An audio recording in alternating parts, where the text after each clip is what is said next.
Hello, everybody, and thanks for tuning in to Chat with Trina this week. I'm so excited about my special guest tonight, and I hope you enjoy the show. Hello, everybody. This is Trina with Chat with Trina. Thank you for tuning in today. Tonight, I am speaking with one of my new favorite people, Miss Grace Holden. Hey there. Hey. I met Grace. Gosh, I met her. It's so funny because I would see her out dancing, but we never really like met or interacted until we went to that the authors forum thing. It was the I author's think that's the first time forum. we ever kind of communicated, and we actually have some good stuff that we're going to collaborate on eventually.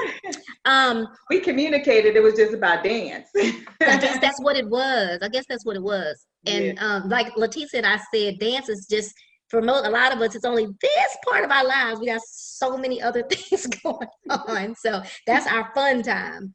It is. Um, so I said Grace Holden, but is that your full name, full government name, as I say to people? If I tell you my full government name, I'd be in trouble because it's like 10 names long. My mom didn't know back in the day, just a first and a middle and a last name was enough. Get out. Grace is good. My middle name is Lacey. Okay. Okay. So Well, Grace Lacey Holden. I thank you so much for joining me today and having some conversation. I think you're such an interesting person and you have so much to share with us. So we're going to start with where you're from and tell me a little bit about Grace before Grace Holden.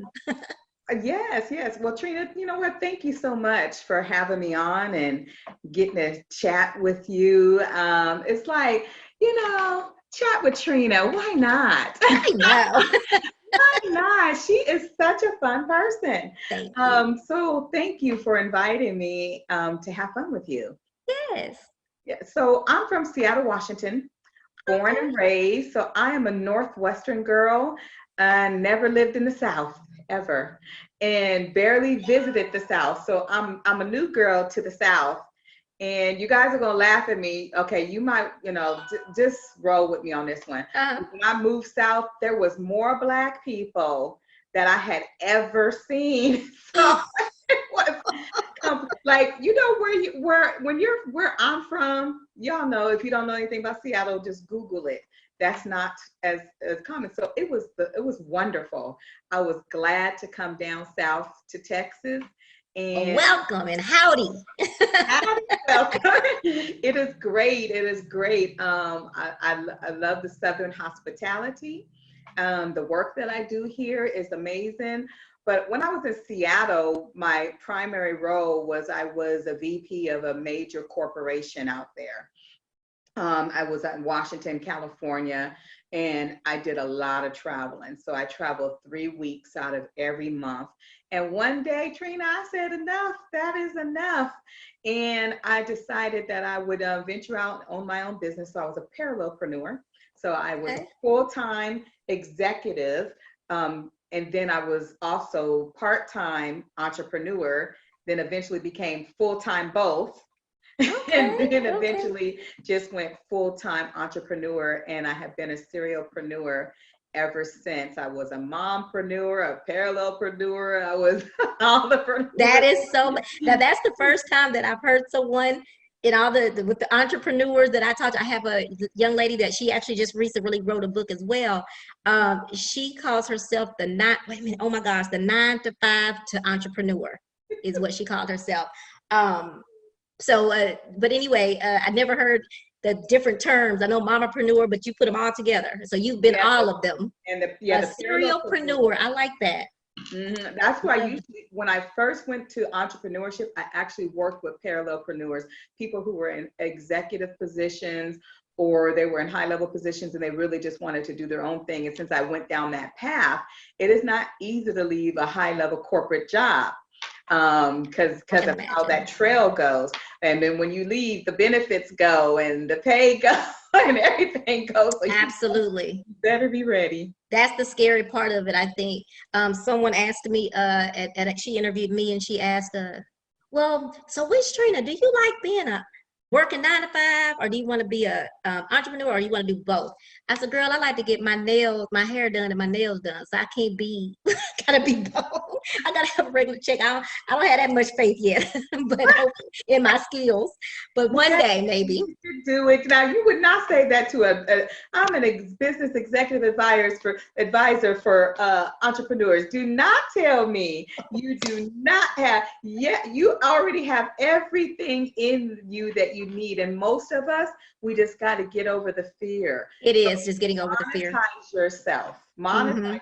See, I remember we did do some talking when we was in the dance community. You was talking about going back to work, and I'm looking like, well, what else can you do? There are things you could do, but I get it. It's the benefits. It's the But I tell you, my benefits as an entrepreneur are grand. I can imagine, and you always look very happy. Talk to me about when Seattle rain is what I think about. So when you moved here, how was the humidity? Did that throw you off a little bit with being so humid here? It did. Like, Seattle rains all the time. It is, lack of vitamin D is real. Loss of life is the highest, #1, suicide town. Wow. It's terrible. So yeah, it was different coming here. I didn't wear my hair out like this. And so the moment I did, I said, how does anybody do that with this humidity? I had to learn the weather, but I lived in Las Vegas before I moved here. Oh, okay. So I went from Seattle to California. And that's where my son, he had gotten the young Marvin Gaye role in the movie that they never put out. They thought about it, right? That. Oh, I was about to say, what movie? Yeah, that never happened. So we was in Cali for 10 years. Okay. And we did that whole thing. I was not a good stage mom. And I was traveling everywhere.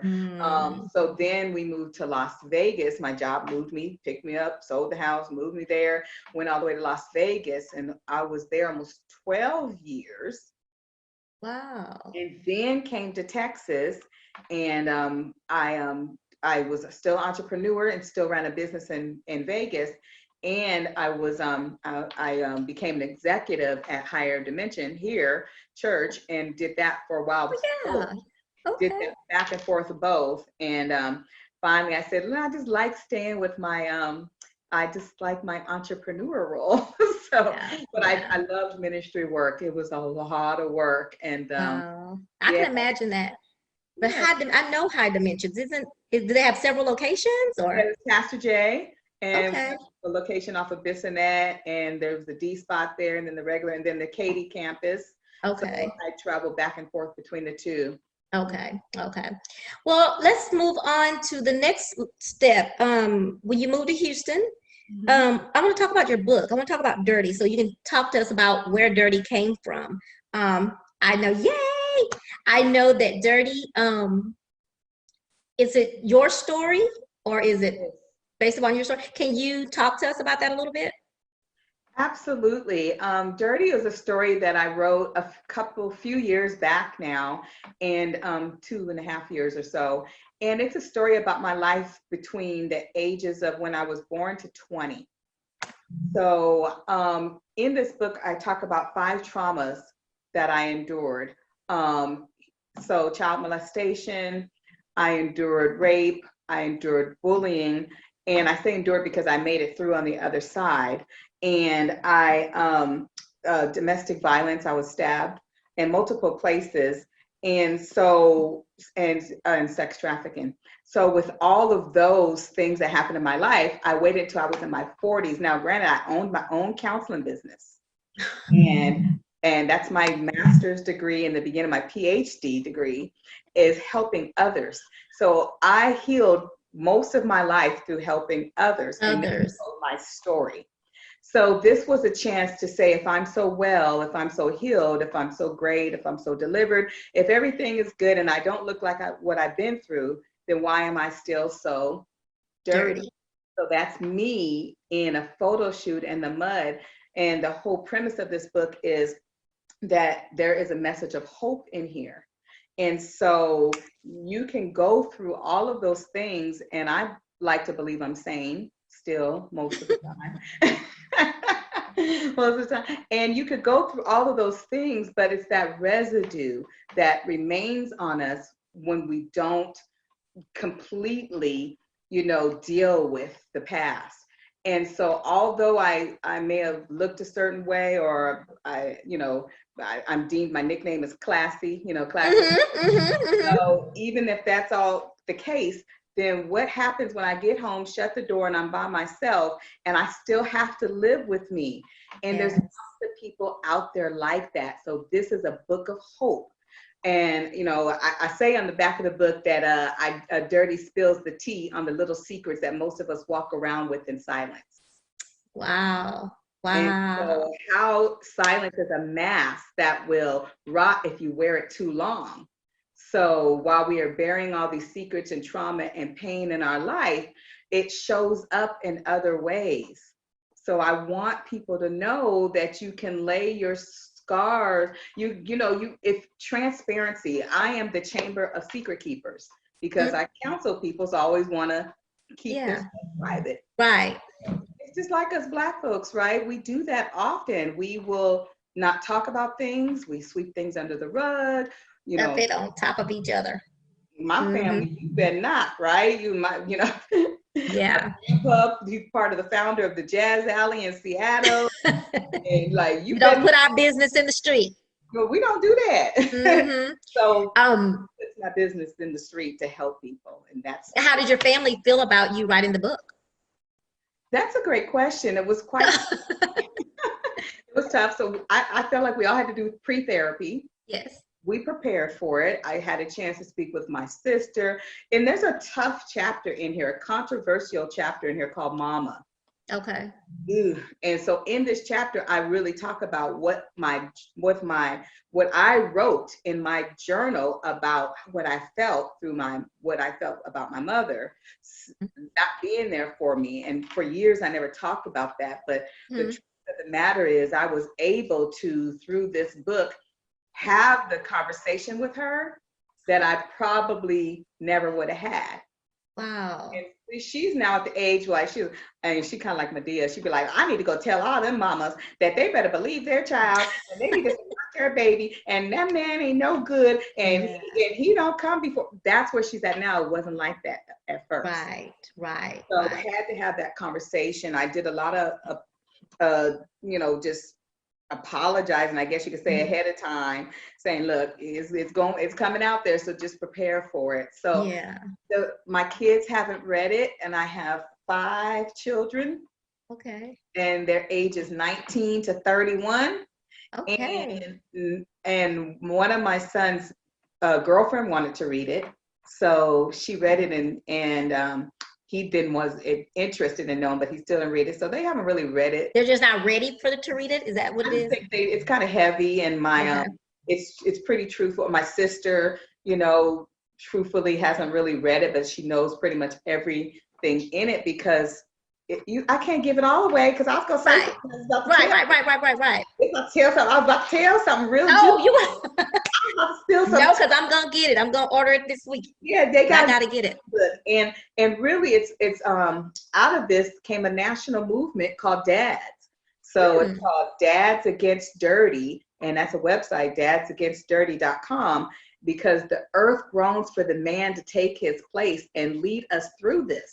So although we have a lot of movements like Me Too and so on and so forth, it's our men, when they stand up and say, no more, not on our watch. I'm not going to send my child to sports activity and anything happened to them, or to the choir, or to the music lesson, or wherever it is, to the mall, and not know what's going on with their kids.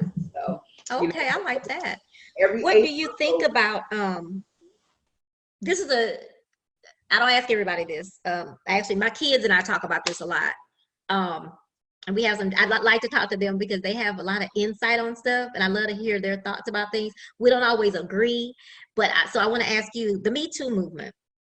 Do you feel that, let me see how I want to say this. Do you feel that the Me Too movement can cause the opposite effect, or accuse someone who didn't do something? Or wait a minute, let me change this. Do you think there's ever a time that you can say, let's just use Bill Cosby, that he's too old, he needs to be at home, he was too old, he's a changed person now? So Would you mind just giving a little bit of insight on that? I can't hear you. I can't hear you. What you say? So let's say this. Let's do this. Let's say, what do you think about Me Too? Okay. All right. Okay. Different question. I was trying to fix it. I was trying to figure out how I could say it. So, I mean, I am no longer in the where Grace used to be, where you got to, be very mindful and guard what you say. And I'm into what I truly believe. And I believe that we should still love one another for our differences of opinions. Yes, absolutely. So I know this is, everybody's going to, this is I understand that. Definitely. And there's going to be some hate mail. I don't know what y'all going to say. I don't, at the end of the day, I'm just going to tell you what you asked me. Me Too could be good, and it is good in some ways. Okay. Really, you ever heard though of the whole story of, so Me Too opened the door for us to be able to do a lot of the work that we are doing and that we were doing before Me Too came along. Gotcha. And I the hashtag Me Too has a whole lot of good, juicy relevance to it. So I would never say that Me Too is bad. But what I will say is that some people have taken that movement and they've used it in a way that isn't always good. So crying. So it can be. So people crying wolf. Some people, and you're talking to a woman who's endured 5 traumas. So yes. This is not a person who's sitting here saying, "Oh, me too," and I have never gone through anything. This book only touched the surface of the things that I've even dealt with. Gotcha. So I am speaking from a person who is not. I'm a mother. I am a lover of God. I'm very professional, and I'm also a person who's been through some stuff. Definitely. And the Me Too movement just has some things in it that could hurt my type of movements because so many people are on the bandwagon. But what I believe is that it's given us a voice. Yeah, okay. And I just believe that it needs to give the voice in such a way that is fair and accurate.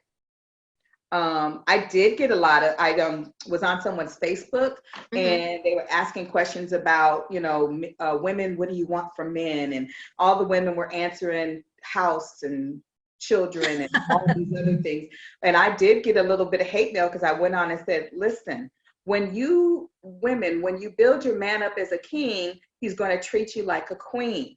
And they're like, where in the heck you get that crap from? And there was a whole conversation on about child support. And I'm like, okay, so you're going to go after the man for child support when you knew he didn't have anything when you got in the first place. And these are controversial things. Me Too, for me, could be a little bit controversial. Gotcha.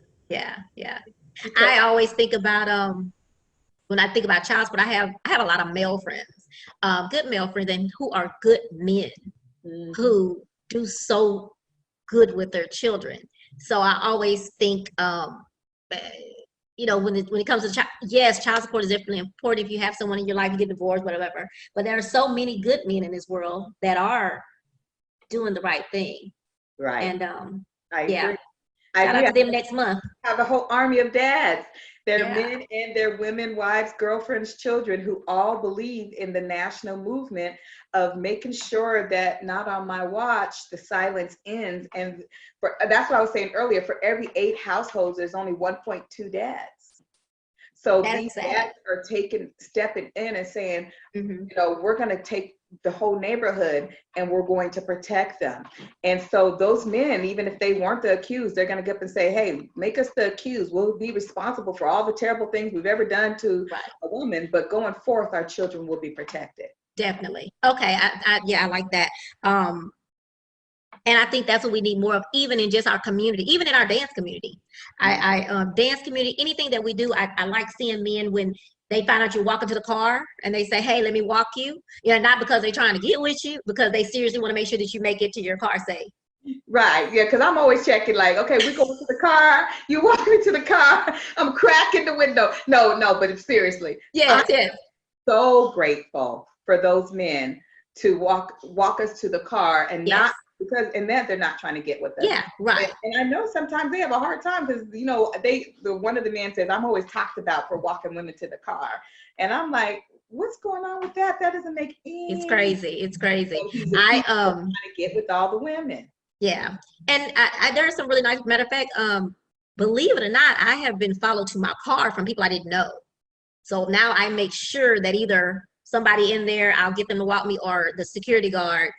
I have no problem with saying security. I need you to walk me to the car, because I'm just in there having a good time, having fun, doing my thing. And I walked to my car and have been looked up, and there was somebody there. I didn't know that was in the club all night paying attention to me. And I never paid attention. They asked you to be that cute. I wish. We won't even get into that. So they ask you to be that cute. That's, you know, I know we're not gonna have this single woman conversation on this. No, let's not do it today, girl. That's a whole nother conversation. Yeah, we ain't doing that. We're not gonna do that today. What you think? They gonna follow you to the car? You better have a bodyguard. Yeah. Just messing with you. Yes. But it is. So the next thing is, what I really like is that from dirty, you start getting clean, because you start, what was the next book? Invincible? 7 Steps to Forgiveness. So dirty, after learning about how to deal with all the residue, I realized that it takes a lot of forgiveness, and forgiveness is a process. Forgiveness of yourself, forgiveness of the accused. So, you know, dealing with all of that. Remember, your story is your story. So somebody else may see your story differently. Well, why did that happen? Why did that happen? So I had to come out and be forgiven of some of the, you know, I had to forgive myself, forgive them, forgive family, forgive whomever. And that's when Invincible is a collaboration. And Invincible is all about how to embrace failure and achieve transformational success. So it's a collaborative, and my chapter is all about the 7 steps to forgiveness, because forgiveness is a process. It definitely is. It's not something you just, you know, forgive and forget. It doesn't work that way. But not only do I talk about what forgiveness is, I talk a lot about in here what forgiveness is not. Wow. So I think a lot of times we try to figure out how we're going to move forward, how we're going to get through this. But ask yourself, what are you carrying? Because have you ever imagined yourself carrying around like a dead corpse on your body because you just couldn't stop dealing with something, and so it begins to rot inside of you? And the next thing you know, you have that thinking. So people ask me all the time, so how did you overcome? How did you get through it? I made a choice, and I made a choice not to live in the darkness. Wow. You know, I really did. And so what forgiveness is not is just, you know, Muhammad Gandhi says it like this: the weak can never forgive, but forgiveness is the attribute of the strong. But it even gets better. Nelson Mandela says resentment is like drinking poison and then hoping it will kill your enemies. Huh. Wow. So I talk about— say that last one again. I'm sorry. Nelson Mandela. I know that was a good one. Resentment is like drinking poison and then hoping it will kill your enemies. Wow. I like that.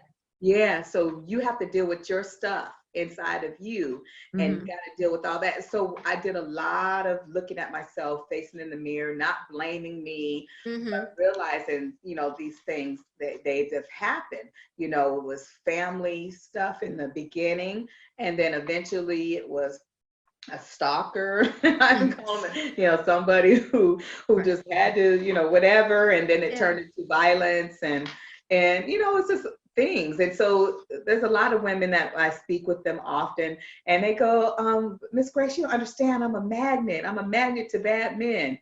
And I look at them and be like, I understand, honey, trust me. So when you so working at the college, when I worked at the college, we used to have to dress down, I don't know, polo shirt and khakis, so we could relate to the students, and they wouldn't think, you know, that we thought we were better. But I still would wear my, you know, I still get cute, right? So there were students that would say, I'm gonna be like Miss Trina, right? So do you have that? Because you're out here fierce, right? And so when it comes time for someone to counsel someone, do they have that issue where they don't know your story yet, that they think that you won't be able to relate? Um, I I get looking at me from the outside, yes. Yes, that's what I mean. Open my mouth, no. Okay. Yeah. Oh, yeah. Because I immediately, I didn't even understand what my name Grace meant for so long. Wow. I thought it was this old person's name, is not cute.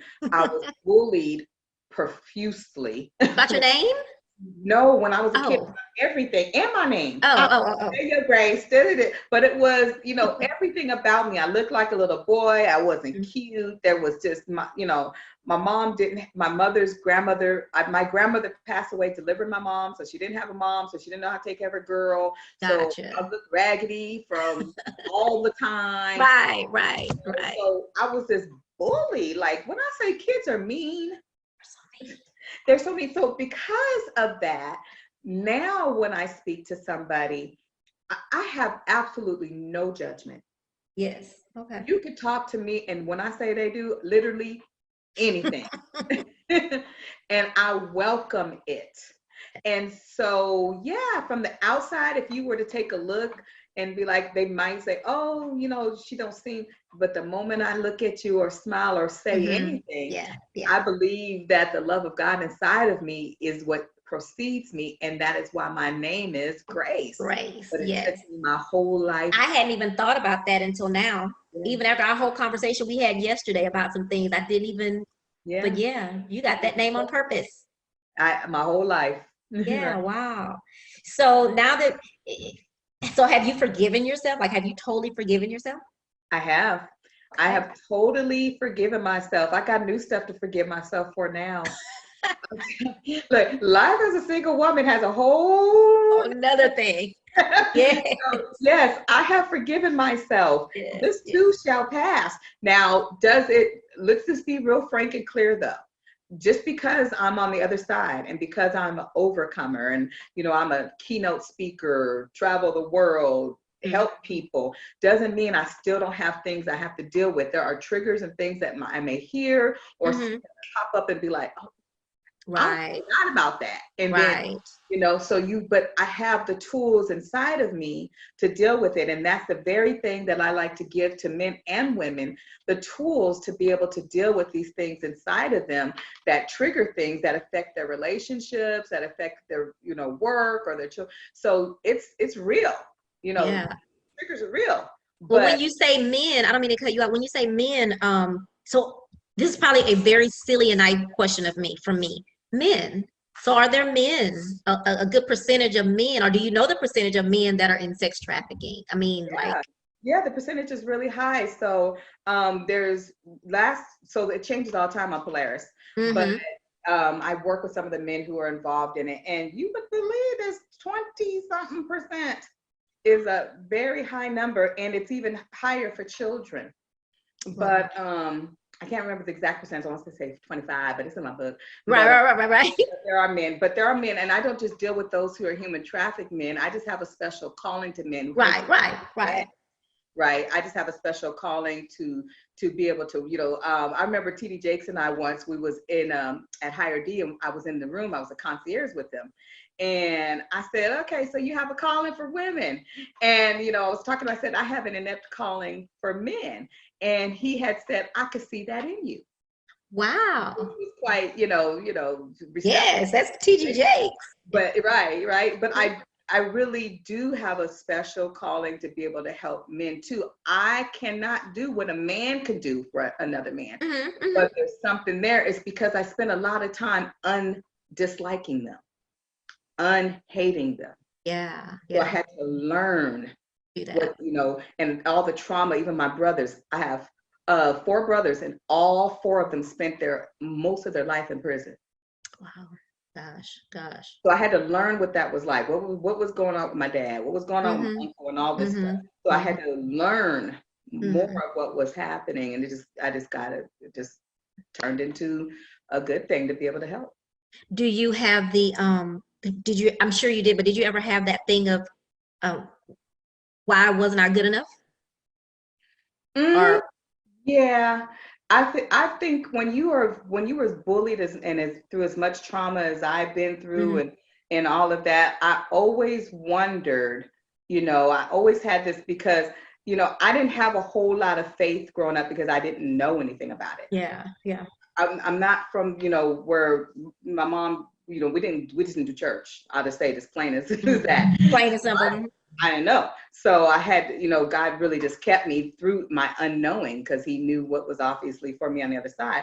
But I honestly always wondered why me? I did that for the longest time. And that was part of my coming through the other side. But what happened was, I came out when I was 22. I was graduating college. I was speaking German pretty fluent back then, and I really? thought, yeah, ich sprechen Sie Deutsch. So I thought I was going to leave out of the country, and I remember being fearful, like, if I leave out this country, what's going to happen to me? All this stuff happened when I was here. And it never happened, and I wanted just getting married and doing life. What you thought you were supposed to do. Right. So 20 something years of that, you really don't heal. You just shut down and just go, and you just go. So after a successful career, family, and all of that, when all that, kind of got quiet, that's when I realized I need to heal. Yeah. Letisa asked me one time, I was one of her, volunteered to be one of her subjects for her thing. And she said something to me. We brought it up last week, and she said, who are you? Do you know who you? No, what makes Trina happy? That's what she said. And once we aren't moms, because moms, kids are grown, so you don't know. You think you know, but you don't know. Did you ever? How long did it take you to find out who Grace was after marriage? Woo!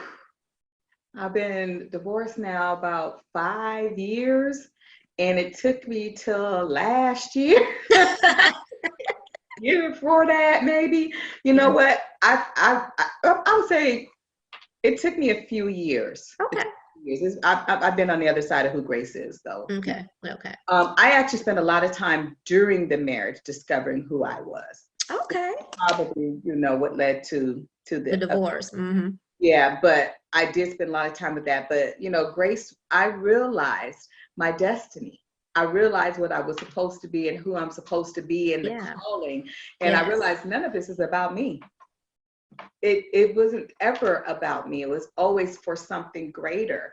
And I'm an avid reader, so I read like crazy, right? So there's so many stories, and so I'm a storyteller. So I love telling stories because I read them, and I love being the owner of a speakers bureau and helping people amplify their stories. I realized that I had just gotten really good at helping them share their message, have a voice, tell their stories. And I realized for me, I had to color my story to really realize who I was. And Grace is a grown woman who was a little girl who didn't know who she was. Right? Wow. Yeah. So once I realized on the other side that I am special, that I am somebody, I always thought when people say, Grace, you got $1 billion mind, I'd be like, it ain't in my pocketbook right now. So then I have to go back. Okay, think of real rich. Okay. Get back to all this reading I know, right? right. But what the story was, whoever you're going to be with in life, you're going to build an empire. Yeah. And I thought that's still tying me to somebody. I still had to be whole for me. Yeah. I still believe that, but I had to be whole for me. So when I realized being whole for me means fulfill your passions, travel, read, write, but do your passion. My passion is to help people, love people. My love language is so clearly that. And until you would think throughout marriage, because of the type of work that we did and the work that we did, that I was always serving, helping people. I was, but for a servitude, not for what I desired truly, right? So once I realized that, hey, this is when I was like, I love to dance. I want to dance. I love to dance. I love to be silly. And so just because I'm classy and smart or whatever, I can't be silly and just. Yeah, definitely. So that brings me, yeah. So that brings me to this. One, let me just say something. It's silly, not funny, but funny. So when we had a Super Bowl here, and this is about sex trafficking. So, you know, they had it all big, sex trafficking, be careful. That's all I saw. Like, I didn't see nothing. I didn't forget about the Super Bowl. All I knew was sex trafficking because I was one of the volunteers, right? I was, and again, I'm just adding a little humor to the subject because I would come home every night because I was working at the airport, and I would come home through the airport scared because you know how scary the airport can be at night, the parking lot. I'd get in my car, come home, and tell my daughter, I was like, oh, the sex traffickers didn't get me and put me in the trunk. And what's funny is because I was serious. I was not joking. I was so serious because that's all I couldn't even concentrate.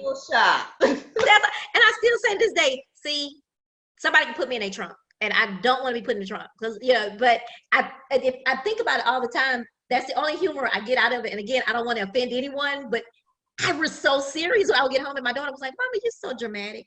No, I'm serious. I'm just saying I made it home from that. But the good thing about that is that the message got out to Houston, to the volunteers, because that was something we were supposed to know how to look for. And I think that's a big thing too, is I like seeing things about what to watch for in the classrooms and all of that. But now I want to get to where we're going next. So now we've forgiven, and now where are we going? We're going to overcome. Am I right? Exactly. So forgiven and overcomers. So what happens after you go through so much trauma, then you come out on the survival side, right? And we hear the terms thriving survivor. And that's amazing because I am a thriving survivor. The other side of that, I'm an overcomer. Mm-hmm. And so I was able to overcome all of that. And now on the overcomer side, this next book is going to be amazing. It's incredible authors are in this book. And these are not people who've all gone through trauma. They've overcome in certain things with their children or in their marriages or in their businesses. Some have climbed mountains. We have authors who've done those sorts of things.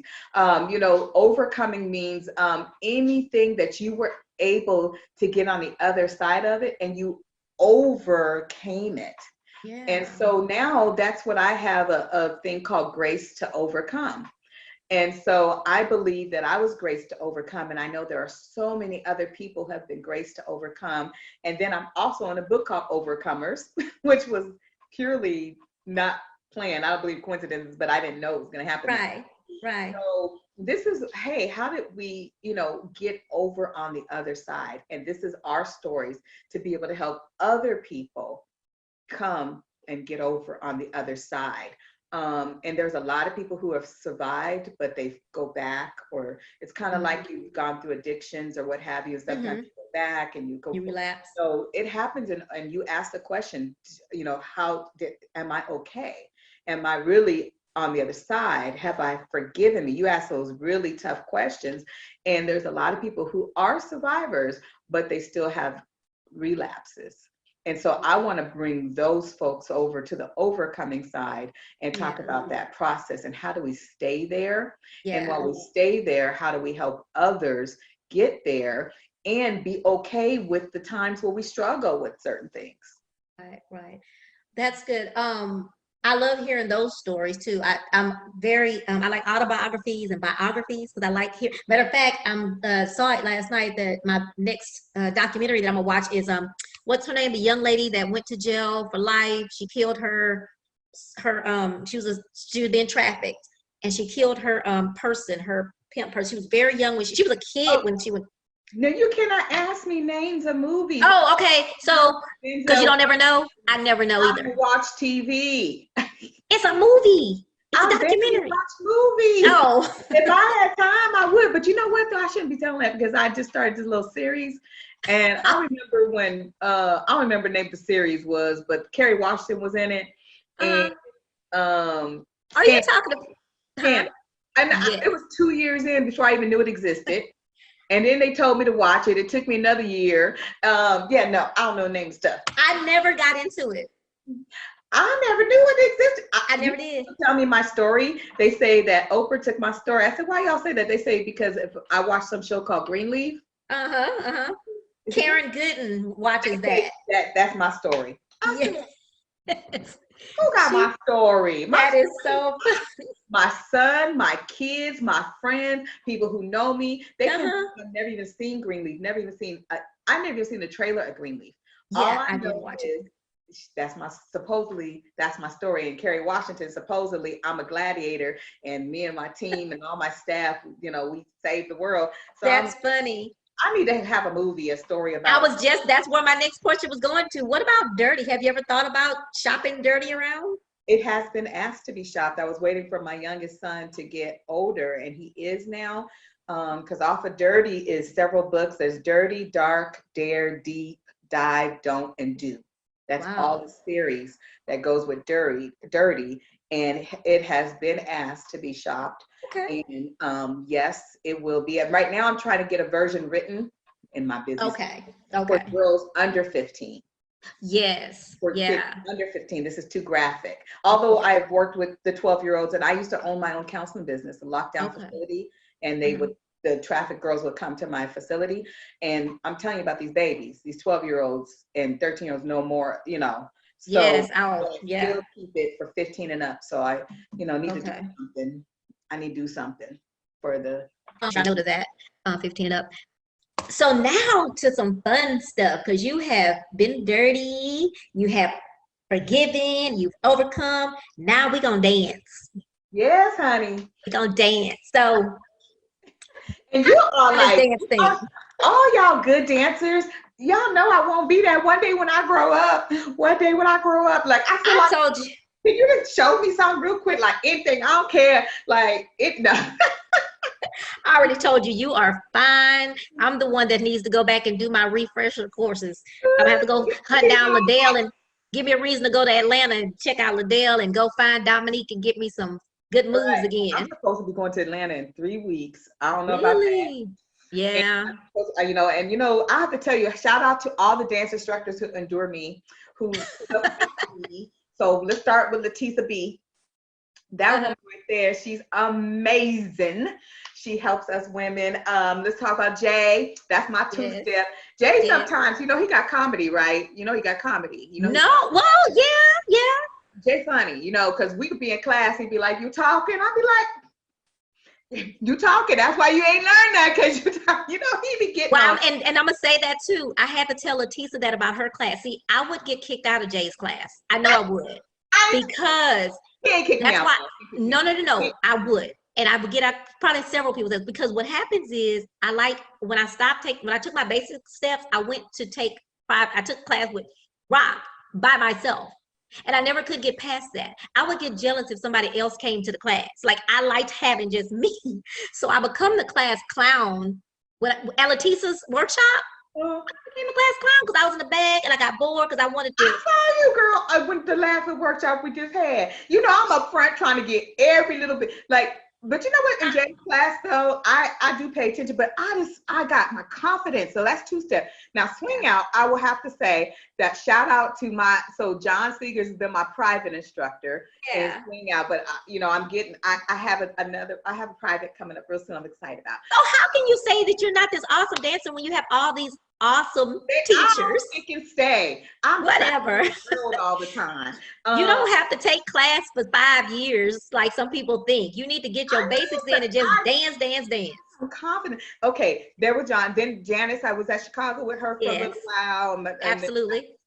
So, but you know, I had to get to the place in swing out where I had to unlearn some bad habits from traveling all over the place and didn't get my stuff down right too. And then Chicago, like I know everybody's been like, "What, you can't be doing all those dances."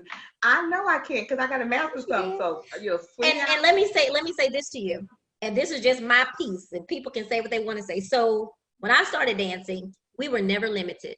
No one ever limited to us. I learned a bunch of that. Now, again, I'm not like I used to be, but I knew. And when Rock and I would do a showcase, and matter of fact, for my 50th birthday party, we did two-step, swing out, and salsa and merengue in the routine. So anyone that tells you that you can't do it, take that away. You are a dancer.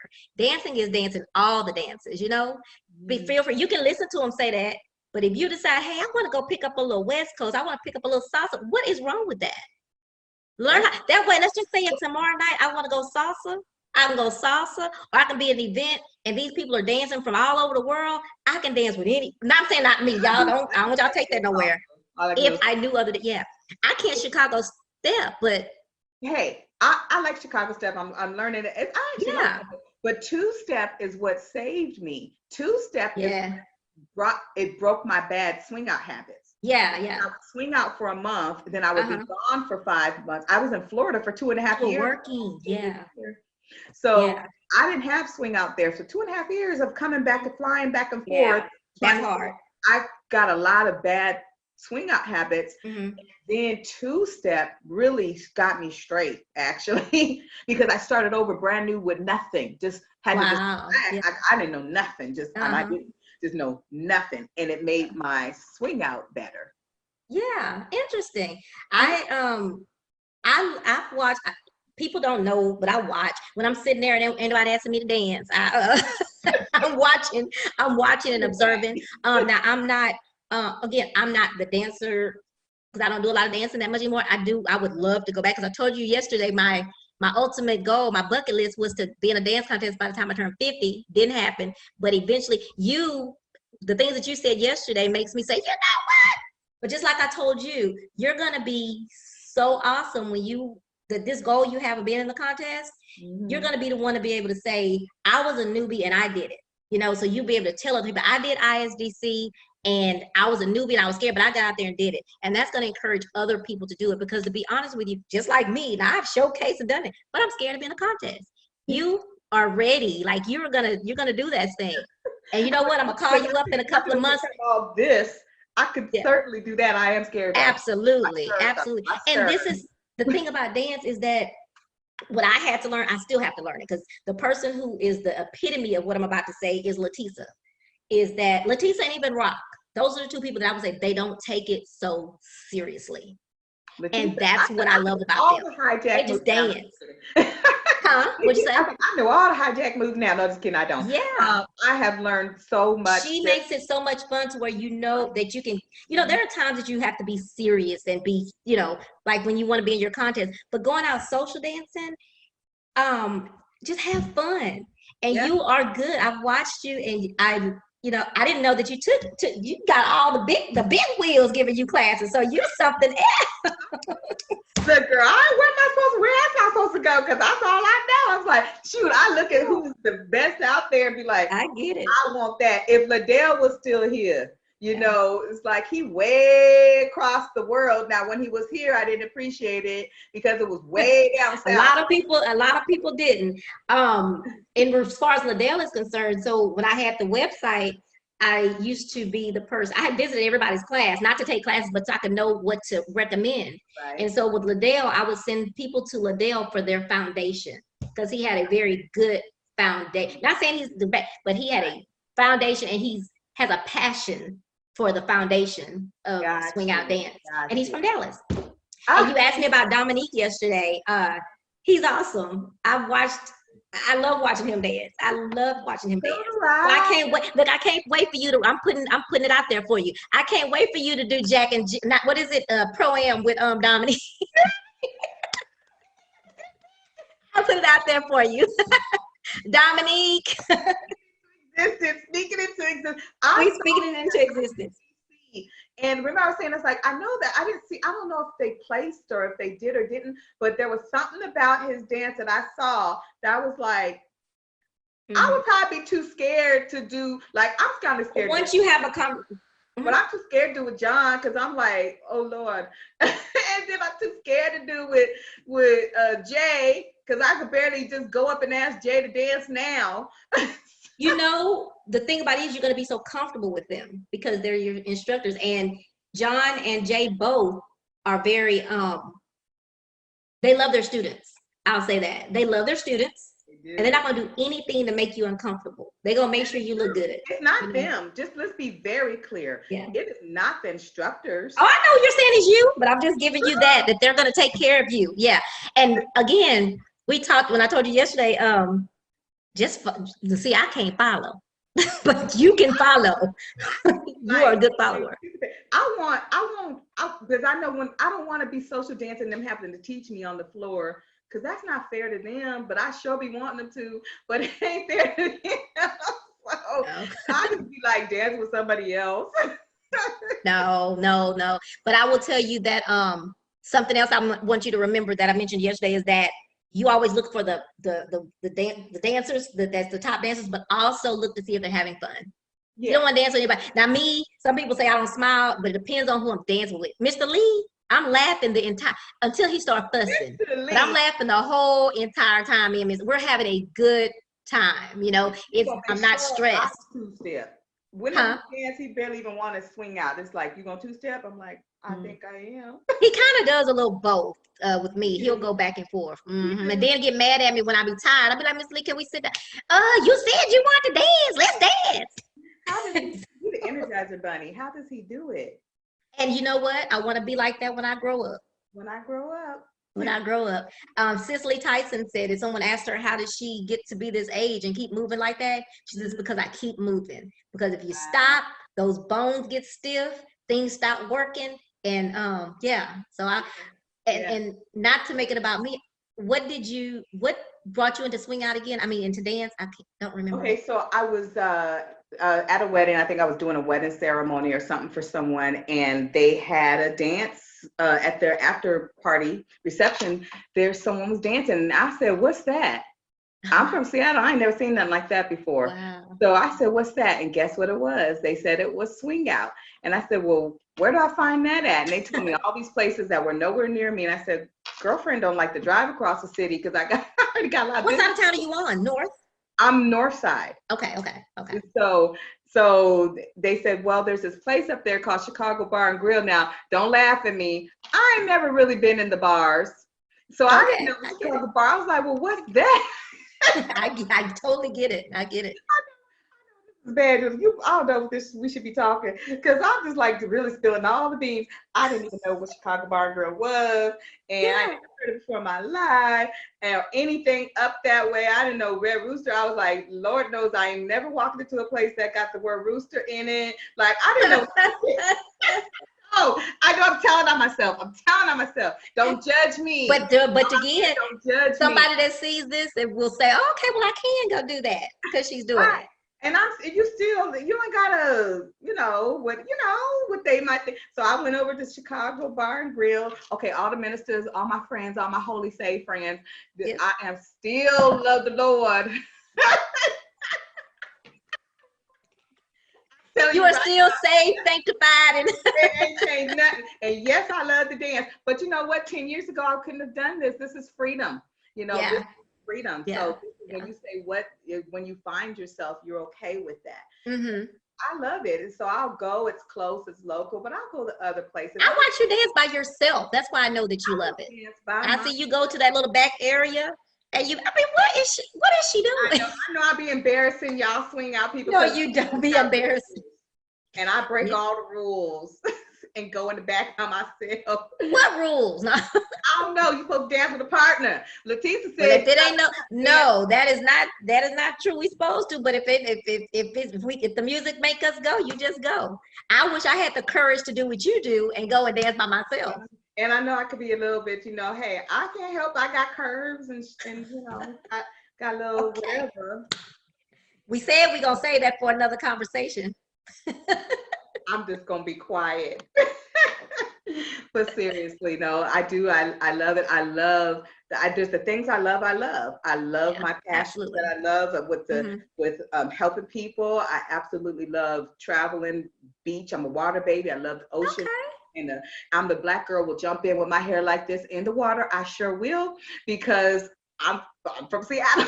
Yeah. So I love fishing. I love to fish. Wow. Those are all the things. I grew up with my dad from Colfax, Louisiana. I cook. So I've had my own cooking show. So these are things I love to do. So, and to read and to write, to cook, and to dance. So what is your downtime? Would it be reading? No, my downtime is music. Okay. I will say it's music, and it's music. Okay. Do you like live music? 45 record player over here. It played the 33s. It I played. want to get one for my daddy so bad. I got Marvin Gaye's greatest hits. I got everything. Get out of here. Yes, honey, I love my music, but my family is all musicians. I write the contracts and negotiate for them. And guess what I do? That my sister sings. She done sang with Diana Ross. She went to Berklee College of Music. Oh, my wow. family are musicians, not me. So I Oh, yeah. Can you sing? Can you sing? Honey, no. Me either. My daddy is a singer. He can sing. I can't carry a tune from here to there. Not across the street, but just from there. I won't say I can't carry a tune because I really can't carry a tune. I can't. But I can't sing. I got the moves though. Yes, you do. Me too. I got a little bit of moves. But I love music. If my downtime is literally to sit in front of the water somewhere, earbuds on, and just music, because my brain doesn't know how to sit still. So I need all the moments of peace and quiet and sit still that I can get. Russell Simmons, is it Russell? Russell Simmons is like that. He says his brain can't stop moving sometimes. And so that's when he started doing yoga to learn how to stop his brain from going. Mine does that too. I ain't figured out, I ain't ready to stop it yet. So hey, I go on the dance floor and try. I like to go to dance and appreciate the history of dance and the people who've gone before me. And remember, I don't know. I don't know. If I ever profess to go in and be like, ask me anything about theory or psychology or anything that I'm degreed in or anything like that, authorship. But I could tell you what I do know, but what I don't know, and that's that moment and opportunity to just go and learn. And it's something different outside of your regular thing, you know. That's what I like about dance, because it takes me out of being the Trina that has to know everything or has the, you know, these expectations. I can just, even though I'm harder on myself on that dance floor than probably don't nobody even pay me no mind, you know. But I'm saying, oh crap. But that's true. There's no expectations. No one really knows what I do, or, you know, the business that I do, the people that I help, or nobody. They don't know that stuff. And it's not like I go around with the microphone. Right. You know. I really could be promoting my business, but I'm not consistent enough. Like I need to be consistent enough online to constantly be on there telling people about my business. But really my business grows by word of mouth. And so the best thing I can do is just do my best job with my customers. And I just don't take it to dance. Right. The guy in one of the members of the city, I interviewed them and I asked them, I said, so, because he's a teacher. And I asked him, so how long did you keep being the city a secret from your students? He was like, it was a long time. He said, but then one of the teachers came to a show and saw me. And he was like, came back to the school and said, man, y'all's teacher, man. The secret was out. Secret was out then. Secret was out. So, well, merge my passion with my love. Like you know, I love dance, but I also have a human trafficking passion and domestic violence passion. So I would love to merge. How can our human trafficking world come into my dance world? I remember you mentioned that. But I want to figure out how could the dance group really support, you know, there's a lot, we're out late at night, eyes and ears and all those things. And how can we do a dance-a-thon to help traffic, you know, just, there's gotta be something. And all we'll talk offline, but it's definitely possible to do stuff like that. Because those are the things that back in the old Trina used to like doing. I still do. Yeah, so we'll have to. But one day, so I've kind of, you know, put it out there a little bit, but there's got to be something. Yeah, you mentioned it at the yeah, that too. But the business mind of me now says, now look here, dance community, we got so much we could do. Like, you know, forget So You Think You Dance is the only thing out there in American Idol. Like, I got some big ideas. Oh, absolutely. But, you know, and I mean, even thinking about, you know, it makes, when I think about things I did, looking at Tina and what she's done with ISDC makes me feel like the little things I did back then, they were so small, because she's done such an awesome job. Now, mind you, I have never been to ISDC. This would have been my first year.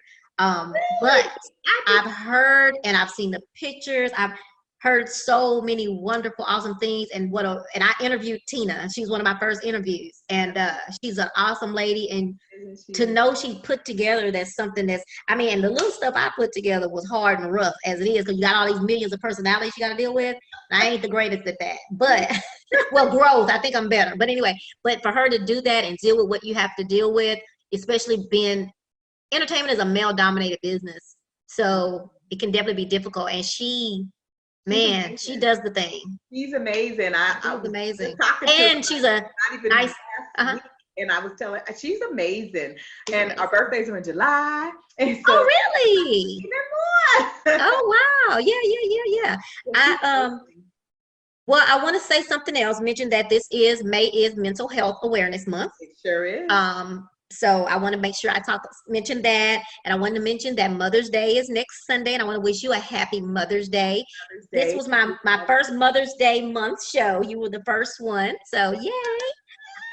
Thank you for, is there anything you want to end with or wind this up with? But I just want to remind everybody that anything that you want to do, anything that you want to do, don't let anything stop you. And the most important person in your life is you, not even your spouse, not even your children. I know that's hard because I'm a mother of 5 and married, but when you're whole, whether you're male or female, when you are whole, everybody else. Yes, absolutely. So I, that's all I have to say. And I say that to myself. Yeah. Because of what I do every day. And during this pandemic, I want everybody to know this, that while you're in, our social distancing and our stay at home, spend some time getting to really know who you are and become your best you.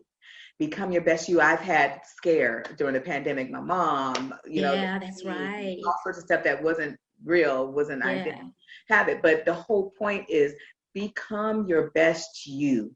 I've had a chance to be able to do that. If you want to follow me, Grace L. Holden. My website is gracelholden.com. My speakers bureau, you want to speak, you ready? Come see me at realchampionsleague.com. And I'm so sorry. You mentioned that. Say that to me real fast. The speakers bureau, can you quickly tell me what that is? Yeah, so I'm a speakers bureau. I was a small speaking agency working with speakers, helping them get on their national platform and some on their global platform. And so I am a speakers bureau now. So I'm one of the female Black-owned national global speaking bureau. And what we do is we're a booking agency for speakers, entertainers, that sort of thing. And we put on your events and host your events. So I got a really big one right now that I'm working on, and I've hired quite a few people and always looking for folks, but I really do need speakers to come on board and join a bureau that's growing from the ground up, and let us get you booked. Okay. I saw the advertisement, but I thought that it was to train people. I thought it was something like Toastmasters, so I'm glad you mentioned it. It's both. I have a branch of that. There's people that I'm able to help to get their certifications or whatever. So I have a business that does that. And then my bureau side, and, so if you're interested in learning anything about speaking from the ground up, sure. But most of my clients, my main clients, are people who are already speaking or who are looking to grow their speaking business and take that to the next level. So, so although I do have packages and help for those who are new, of course, but my niche is really those who are just ready to go to the next level.